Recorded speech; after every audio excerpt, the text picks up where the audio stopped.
Today, we're going to show you how to install a Glock 17 Simunition conversion kit onto a Glock 17 weapon. First thing you need to do is to remove the magazine. Make sure that the chamber is clear and that you have no ammo in the weapon.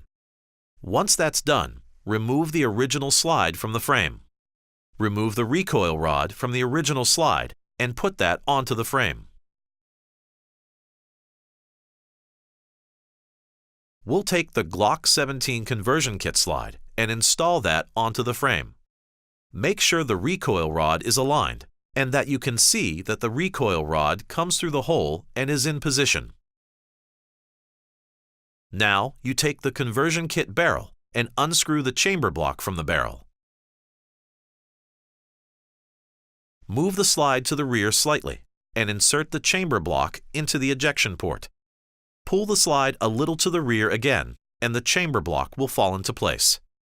Take the front end of the barrel and screw it back into the chamber block. Tighten using the 7/16 key. Torque the barrel until the set of lines match. Rack it to the rear, and you are set to go.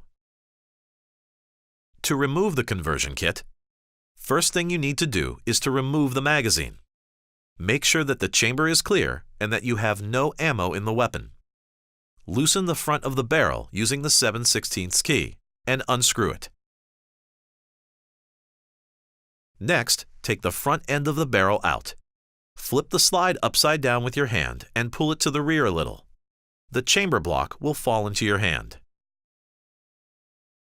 Make sure to screw the front end of the barrel onto the chamber block to avoid thread damage. Lastly, remove the Simunition slide. Take the original recoil rod and install it back onto the original slide.